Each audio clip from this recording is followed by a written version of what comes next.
saveur divine. Cette bonne nouvelle du royaume sera prêchée dans le monde entier pour servir de témoignage à toutes les nations. Alors viendra la fin. Ce pain céleste vous est présenté par Immaculée Niraneza. Je vous salue, très chers amis, à l'écoute de l'émission Saveur divine. Que la grâce de notre Seigneur soit avec vous. Je remercie Dieu qui me donne encore le souffle de vie aujourd'hui. J'espère que vous allez bien partout où vous vous trouvez dans les quatre coins du monde. Je souhaite que le Seigneur nous fasse du bien au travers de cette journée, que sa bienveillance soit sur vous et sur moi-même qui vous parle. Alléluia. Je vous propose de commencer notre méditation par une très courte prière qui sera basée sur le psaume 106, verset 4. Il est écrit: Éternel, souviens-toi de moi dans ta bienveillance pour ton peuple. Souviens-toi de moi en lui accordant ton secours. Alléluia. Père Céleste, en cette journée, je vais m'attendre à ta bonté, à ta bienveillance. Je vais m'attendre vraiment à quelque chose qui vient de toi. Seigneur, je te remercie parce que tu vas le faire pour te glorifier. Tu nous as déjà donné l'oxygène ce matin, la vitalité et la joie. Alors, Seigneur, nous nous attendons à plus. Ô Éternel, que ta bienveillance soit sur ton peuple aujourd'hui et demain, alors que nous nous attendons à toi. Nos cœurs se réjouissent en toi, Seigneur. Nous avons confiance en ton Saint-Nom. Oui, Père, en commençant cette journée, je déclare ta bienveillance sur moi et ton peuple, car tu es saint et tu es élevé. Ton nom est au-dessus de tous les autres noms et c'est dans ton seul nom, Seigneur Jésus, que nous sommes sauvés. Alléluia. C'est pourquoi nous pouvons venir à toi aujourd'hui et nous nous donnons entièrement à toi, Seigneur. Nous voici devant toi.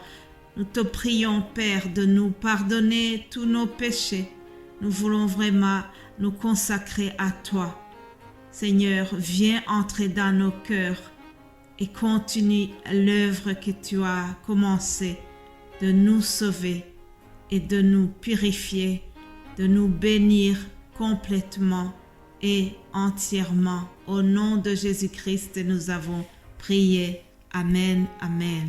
Chers amis, après cette courte prière, je vous propose de continuer notre méditation. Nous sommes donc sur le thème de l'évangélisation. Nous voyons comment le Saint-Esprit accompagnait puissamment les apôtres. Nous voyons comment ils allaient de lieu en lieu en prêchant la parole de Jésus-Christ. Alors, nous allons lire dans Acte 8, à partir du verset 4. C'est le ministère de Philippe en Samarie. D'ailleurs, le titre, c'est « Philippe en Samarie ». Lisons au nom de Jésus-Christ. Ceux qui avaient été dispersés allaient de lieu en lieu, annonça la bonne nouvelle de la parole. Philippe, étant descendu dans la ville de Samarie, y prêcha le Christ. Les foules tout entières étaient attentives à ce que disait Philippe lorsqu'elles apprirent et virent les miracles qu'il faisait. Car des esprits impurs sortaient de plusieurs démoniaques en poussant de grands cris et beaucoup de paralytiques et de boiteux furent guéris. Et il eut une grande joie dans cette ville. Alléluia.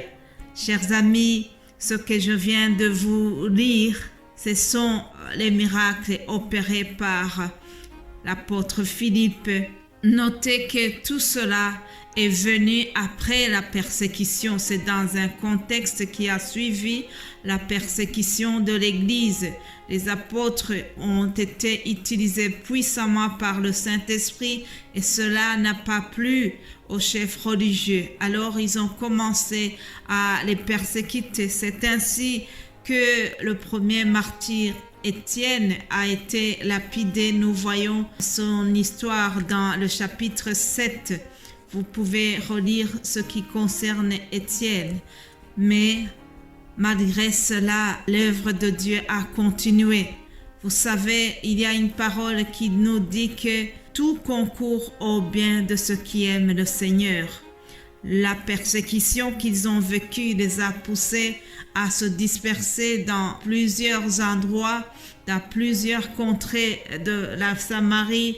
Et donc, ils ont quitté la Judée, et ils sont allés jusqu'en Samarie et ils ont prêché là-bas aussi. Remarquez que les miracles ont suivi l'évangélisation de Philippe. Versets 6 à 7, nous voyons comment les esprits impurs sont sortis des démoniaques et comment les malades ont été guéris, les paralytiques et les boiteux étaient guéris. Chers amis, ça c'est l'accomplissement de la parole. Souvenez-vous que Jésus leur avait dit « Allez partout dans le monde et prêchez la bonne nouvelle à toute la création. Celui qui croira et qui sera baptisé sera sauvé, mais celui qui ne croira pas sera condamné. » Alors, il leur a dit les miracles qui vont accompagner ceux qui auront cru. Marc 16 au verset 17. L'évangile selon Marc 16, 17. Voilà ce que Jésus a promis. Voici les miracles qui accompagneront ceux qui auront cru. En mon nom, ils chasseront les démons. Ils parleront de nouvelles langues. Ils saisiront des serpents. S'ils boivent quelque breuvage mortel, il ne leur fera point de mal. Ils imposeront les mains aux malades et les malades seront guéris.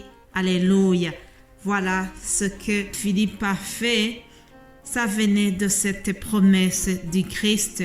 Jésus-Christ a été auprès de Philippe. Il l'a utilisé puissamment comme il avait promis. Souvenez-vous que la semaine passée, nous vous avons dit que Jésus avait dit à ses apôtres, « Voilà, je suis avec vous jusqu'à la fin du monde. » Alléluia. Et la suite de tout ce qui s'est passé, de ces miracles, le verset 8 nous dit qu'il y a eu une grande joie dans cette ville. Alléluia.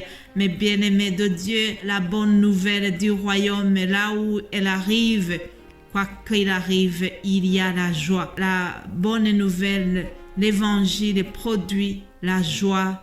Ça, c'est quelque chose qui est inévitable. Alors, nous voyons dans la suite qu'il y avait dans cette ville un homme qui s'appelle Simon et qui auparavant avait séduit le peuple par ses actes de magie.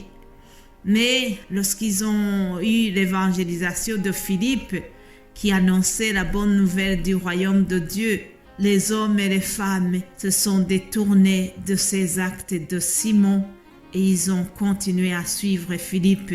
Autrement dit, ce Simon qui les avait égarés n'avait plus envie de le suivre.